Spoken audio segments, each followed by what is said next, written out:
مەقامێکی هەڵەبجەیی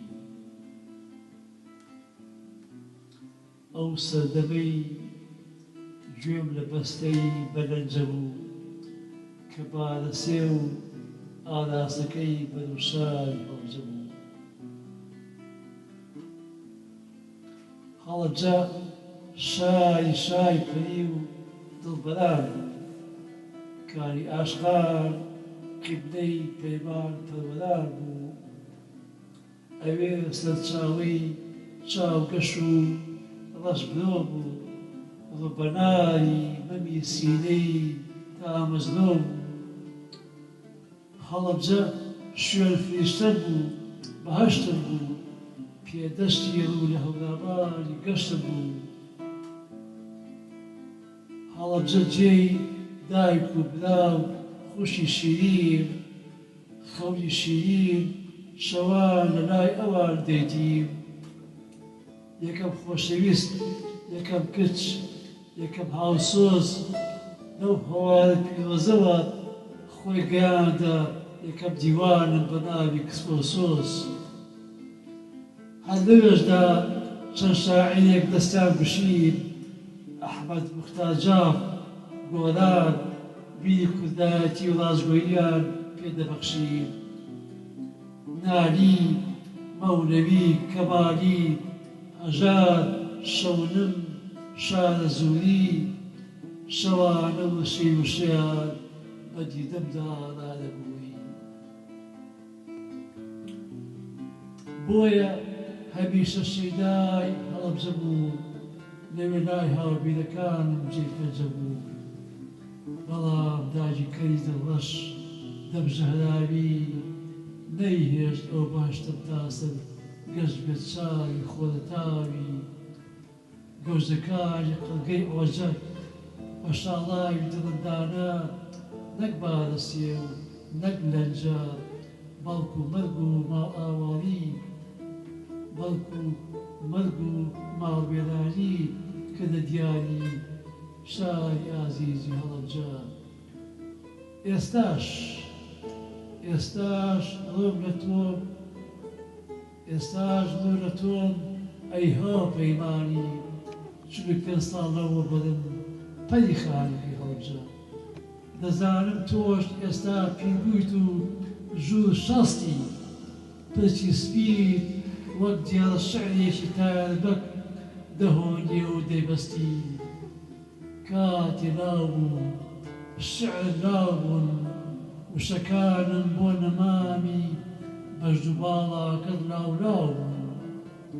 لە ژواندا چوار دەستی برسی بۆ یەکتر هەڵگڵۆپین، چوار لێوی تیروی خۆشاوی هەناساوی یەکتر بژین. چوار بەری دیدەی جوودباڵی بزانکراوەی تاساوی، چوار گوێی ناختامەزرۆی چپەی بۆ یەکتر دوو دڵی پەژان و ژووری پێشتری هۆگری زیبوونەوە. بەڵێنی نەگۆڕی تا گۆڕیان پێکتری گۆڕیەوە، تا پێکەوە هاوڕێ و هاوڕاز و هاوخەوی یەکتری بن.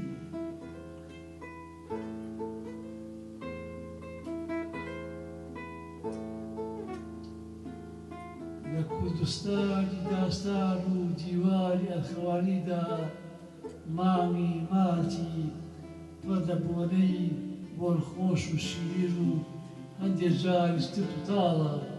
یەکێ لەو ڕۆژانە کاتی هەژدەی هەمیشە قەشەنگ و بۆنە ئاڵە. لەو ڕۆژەدا ساوایەکی خنجیرە و جوان وەک مەسیحێک لە برێم بوو، نامانێنا پەیمانی کۆڵایی. لەو چرکە پڕدەم و شرکە و چریکەدا مەلی باڵدەگرین هیوای بن و پەری، بەرەو ئاسۆی بەهەشتێکی پەر ئاسوودەی فڕی. لەو ڕۆژەکە باری بۆ کردین بە دوو جەژن و بە دوو خاک و زمان و نەتەوە و شاد گوندی شاد و ئاشناتر کرد بە من بۆ زیاتر خۆ بەخودکردن.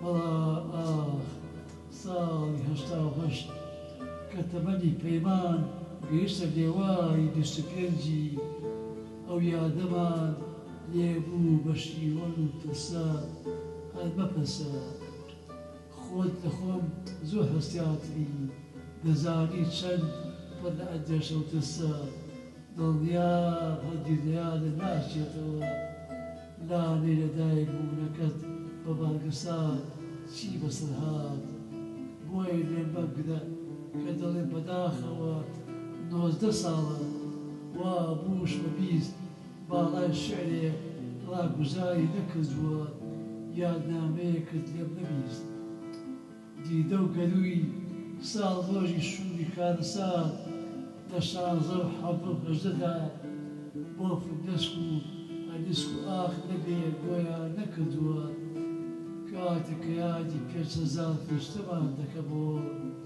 ساتی ئاوە لە دۆستە ئازیزەکانی هەردووکمان دەدەمەوە بە گەورەتی خەمەوە سڵ لە هەرچی بۆ لەو گەشە و شاری ترە دەکەمەوە پەری خانەکەی هەڵەبجە پەری خانەکەی هەڵەبجە بببەخشە کە نەمتوانی منوانکەیەکی لە وێنی ساڵی 1973 لە ڕۆژی 18/3دا بۆ بهۆڵەوە و بۆش بشێت کە دەست دەبم بۆ تینووسێت کە دەست دەبم بۆ تێنووسێت لێ بنووسم دەنەزن 5 و پێنووسم.